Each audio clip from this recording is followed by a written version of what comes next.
কদরের রাতের ইবাদত নবী করিম সাল্লাল্লাহু আলাইহি ওয়াসাল্লাম এবং সাহাবায়ে কেরামদের সুন্নাত থেকে যা প্রমাণিত হয় তা হচ্ছে সালাতের মাধ্যমে রাতের অধিকাংশ সময় কাটানো বা রাত যাপন করা। সালাতের মাধ্যমে সেই সালাতে দীর্ঘ সময় ধরে কিয়াম হবে, মানে দণ্ডায়মান হয়ে থাকবেন আল্লাহর সামনে এবং দীর্ঘ তেলাওয়াত করবেন, লম্বা লম্বা তেলাওয়াত করবেন নবী সাল্লাল্লাহু আলাইহি সাল্লাম এবং সালাফে সালেহিনের তরিকা।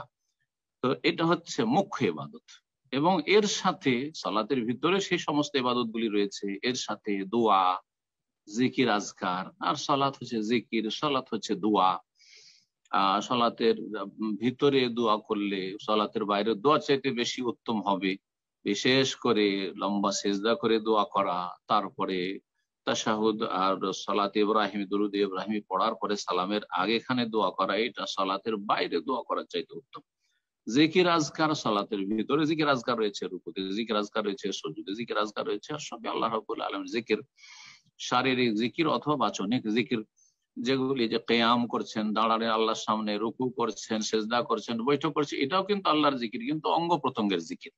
আর বাচনিক জিকির হচ্ছে জবান দিয়ে যেসব আল্লাহ রাব্বুল আলামিন গুণগান মূলক কথা পেশ করছেন, সুবহান রাব্বিয়াল আযীম হোক, সুবহান রাব্বিয়াল আলা হোক, অথবা সুবহান কুদ্দুস রাব্বুল মালায়েকাতু ওয়ার রূহ হোক, অথবা সুবহানাকা আল্লাহুম্মা রাব্বানা ওয়া বিহামদিকা আল্লাহুম্মা ইগফিরলি হোক, অথবা তাহিয়াত হোক, ইত্যাদি ইত্যাদি আল্লাহর কাছে দোয়া হোক, সবই আল্লাহর জিকির। কোরআনে কারীমের তেলাওয়াত আল্লাহর জিকির।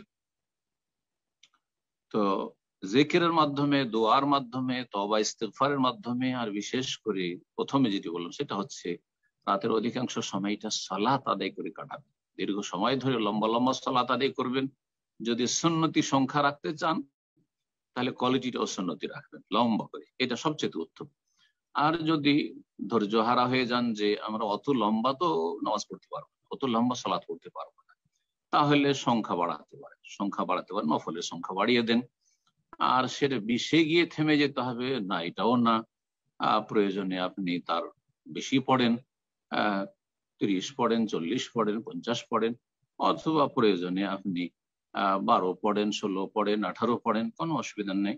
20ও কেউ পড়েন, সমস্যা নেই, কিন্তু 20টা রাসূলুল্লাহ সাল্লাল্লাহু আলাইহি ওয়াসাল্লামের সুন্নত বলিয়ে দিলাম, ব্যাস এতটুকু। আমাদের মযহাবী ভাইদের বা মযহাবী ওলামাদের সাথে পার্থক্য হচ্ছে যে তারা বলছে 20টা নবী সাল্লাল্লাহু আলাইহি ওয়াসাল্লামের সুন্নত, এটি সুন্নত নয়, জয়ীফ, ভিত্তিহীন। কিন্তু সংখ্যা বেশি করা জায়েজ, সুতরাং সংখ্যা বেশি করে সারা রাত জাগেন, এটি হচ্ছে সুন্নতি তরিকা। পক্ষান্তরে আমাদের সে প্রচলিত তরিকা যা দেখে এসেছি সেটা দুঃখজনক। আহলে হাদিস মসজিদগুলো তো মাহফিল করে সারা রাত ওয়াজ করে লাইলাতুল কদর করে, কদর রাত জাগে।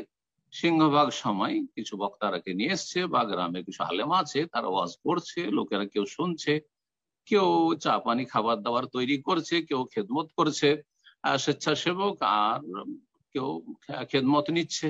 এইভাবে লাইলাতুল কদর, এগুলো সুন্নতি তরিকা নয়, এগুলি নব আবিষ্কৃত তরিকা। যারাই করুক না কেন এগুলো বর্জন করা উচিত। অল্প সময় ঠিক আছে, যে সারা রাত জাগবো তো কিছুক্ষণ 5 মিনিট 10 মিনিট একটু চাপানি করলাম, একটু খিদা লেগেছে নাস্তা পানি করলাম, সেটা আলাদা কথা। কিন্তু খাওয়া দাওয়া, ধুমধাম ইত্যাদিতে, অথবা গল্প গুজবে ইত্যাদিতে, অথবা আজকাল ফিতনার যুগ, যেহেতু নতুন যুগে এখন ফিতনায়, যে সোশ্যাল মিডিয়ার ফিতনা, আপনার হাতে স্মার্টফোন আছে, রাত তো জাগছেন।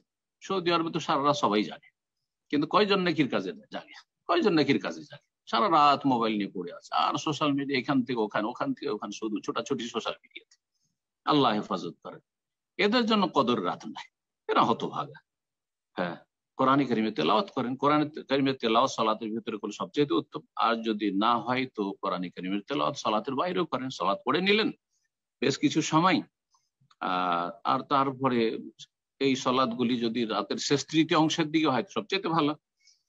আর যদি জামাতে দেখেন যে জামাতে মাশাআল্লাহ কোয়ালিটি সুন্দর হচ্ছে, তাহলে জামাতে আরো ভালো। জামাতে করলে যে সেটা প্রথম রাতে হইতে পারে, মাঝরাতে হইতে পারে, আবার ভাগ করে, যেমন আরব দেশে এটা প্রচলন আছে, এটা নবী সাল্লাল্লাহু আলাইহি ওয়াসাল্লাম সুন্নত না। অনেকে মনে করে যে না, শেষ 10 দিনে মনে হয় 2 বার করে পড়তে হয়। হ্যাঁ, নবী সাল্লাল্লাহু আলাইহি ওয়াসাল্লাম সাহাবায়ে কেরামদের আদর্শ মনে হয় এরকম নয়, কিন্তু এটা হচ্ছে মানুষকে জাগিয়ে রাখার একটা মাধ্যম মাত্র, যেটা আরব দেশে প্রচলন রয়েছে। এটা সহজ ভাষায় বুঝতে হলে এইটা এখানকার প্রথা, যে মানুষকে কিভাবে সারা রাত জাগিয়ে রাখা যেতে পারে।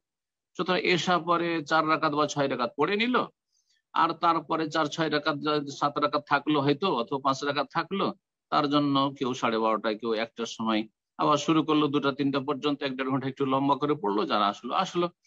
এইভাবে 2বার যে জামাত করা হয় এটা কোনো সুন্নতি তরিকা নয়, বরং এটি হচ্ছে মানুষকে সারা রাত এই কদরের রাতগুলিতে অথবা শেষ দশকে মোবারক রাতগুলিতে জাগিয়ে রাখার একটি উত্তম পন্থাই মাত্র। ভালো ভালো, কিন্তু এটাকে সুন্নত মনে করবেন না, এটা হচ্ছে আমার উদ্দেশ্য। বারাকাল্লাহু ফিকুম। জি।